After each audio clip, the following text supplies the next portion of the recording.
Fuck you.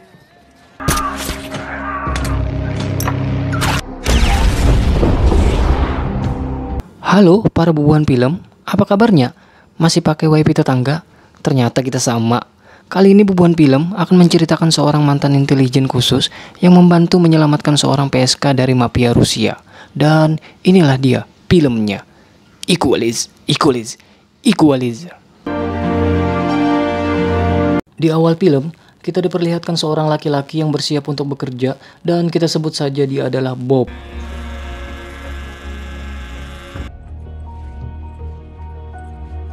Bob yang memiliki riwayat OCD yang membuatnya mengatur waktu semua yang dia lakukan, mulai dari bersiap-siap untuk bekerja hingga hanya mencuci piring.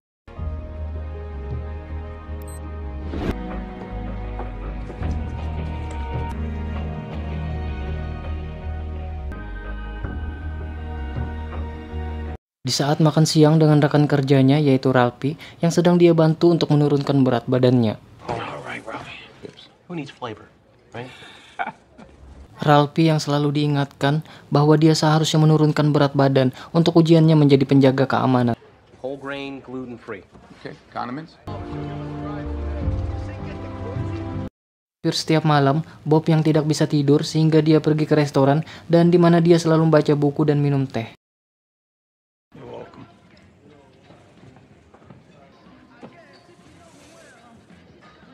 Di sisi lain, kita diperlihatkan seorang gadis, kita sebut saja dia adalah Terry, dan sekali-sekali bertanya kepada Bob, apakah yang ada di dalam buku itu.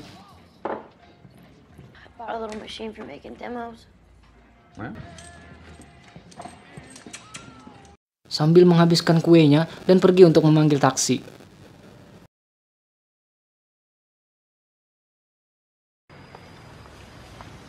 Di tempat kerja, beberapa rekan kerja Bob bertanya kepadanya apa yang dia lakukan sebelum bekerja di sini.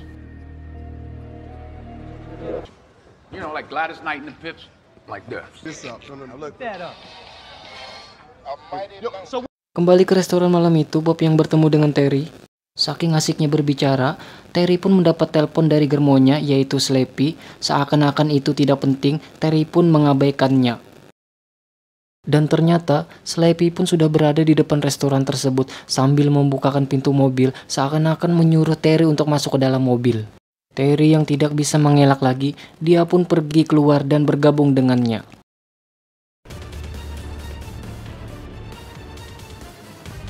Di malam berikutnya, Bob yang melihat Terry dengan wajah yang memar. Terry yang merasa nyaman dengan Bob dan mereka pun akhirnya saling tukar cerita. Dikarenakan restoran sudah mau tutup, dan akhirnya pun Bob mengajak Terry jalan-jalan keluar.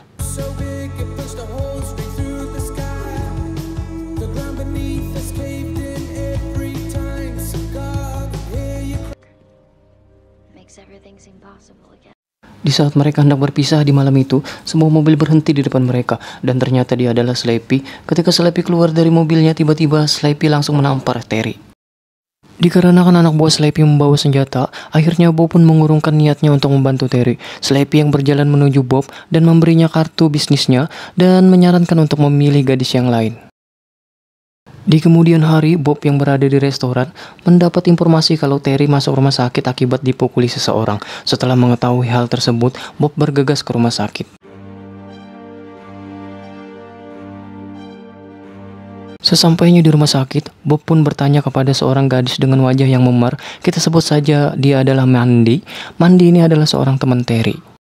Bob yang menanyakan ke Mandy apa yang sebenarnya terjadi, dan disinilah Bob mengetahui Slappy lah pelaku pemukulan tersebut.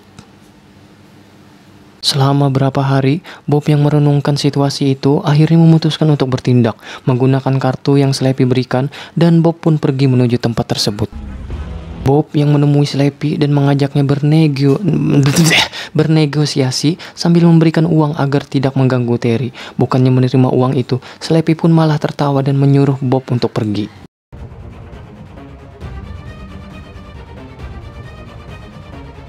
Dan dengan kebiasaan Bob yang mengatur waktu di arlojinya, itu menandakan saatnya beraksi.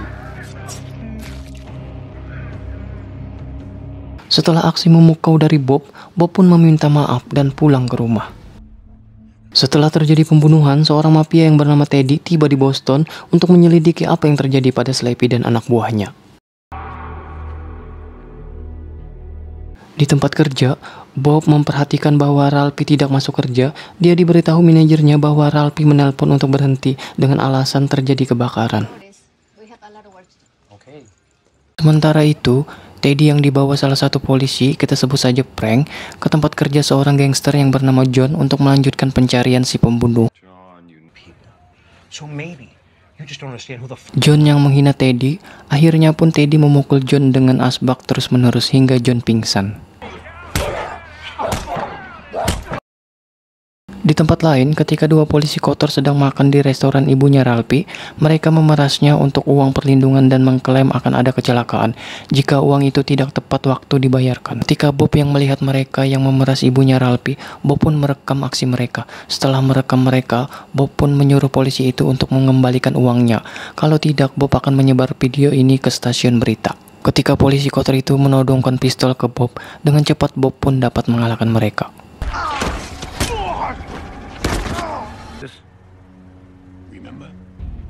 Kembali di tempat kerja, Bob yang menemui Jenny, seorang kasir yang sedang sedih dikarenakan cincin ibunya sedang dirampok. Tidak lama kemudian, Bob pun mencari perampok tersebut dengan palu godam yang dibawanya. Keesokan harinya, Jenny menemukan cincinnya di register dan Bob terlihat mengembalikan palu godam ke rak setelah membersihkannya. Sementara itu, Teddy yang mengetahui tentang Terry dan Mandy, dia pun mengunjungi Mandy dan mengintimidasinya agar Mandy tidak berbohong.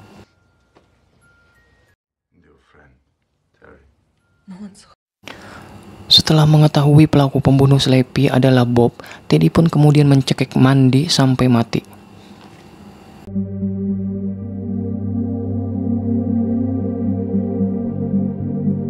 Teddy yang berpura-pura menjadi detektif, dia pun mendatangi apartemennya Bob. Setelah melihat dalam apartemen Bob, Teddy pun merasa kalau Bob ini bukan orang biasa. Dikarenakan Bob bersih dalam tindak kejahatan, Teddy pun menyangkal kalau ini adalah siasat Bob. Teddy, Frank, dan penjahat lainnya menunggu di luar di dalam mobil, sementara pria lain memasuki restoran tempat Bob sedang makan. Sementara itu, pria yang mengeluarkan pistol dan berjalan ke arahnya, dan sebuah truk pun berhenti di depan pandangannya Teddy. Bob yang memukul pria itu dengan bukunya dan kemudian membunuhnya dengan cara membanting kepalanya ke meja dan mematahkan lehernya. Setelah kejadian tersebut, Bob pun keluar dari restoran dan mengambil foto Teddy dan anak buahnya di dalam mobil. Sementara itu, para gangster diam-diam memasuki apartemen dan berharap Bob berada di apartemen, dan ternyata Bob pun tidak berada di apartemen.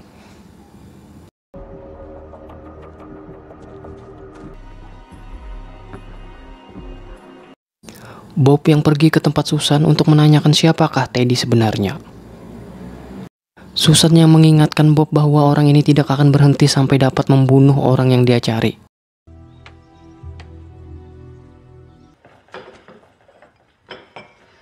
Teddy yang mempunyai rencana agar dapat bertemu dengan Bob, dia pun menyandra Ralphie, Jenny, dan rekan kerja lainnya. Bob yang mengetahui hal tersebut, diam-diam bergerak di sekitar gudang yang gelap dengan peralatan yang ditemukannya.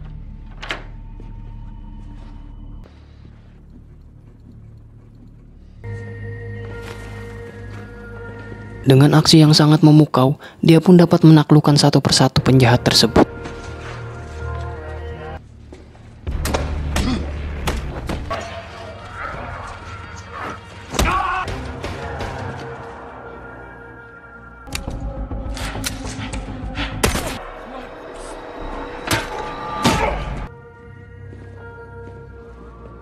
Ketika tabung gas meledak, Teddy yang melihat Ralphie dan hendak menembaknya. Ketika itu pun Bob keluar dari persembunyiannya dan langsung menembak Teddy tepat di tenggorokannya.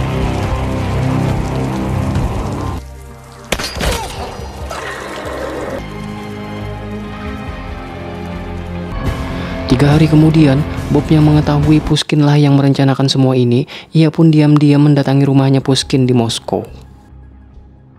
Setelah Bob berada di rumah Pushkin, ia pun melakukan aksinya kembali sehingga membuat Pushkin terbunuh dengan tersengat listrik. Bob pun yang kembali ke Boston untuk melanjutkan kehidupannya yang tenang dan menemukan tujuan baru untuk dirinya. Tamat.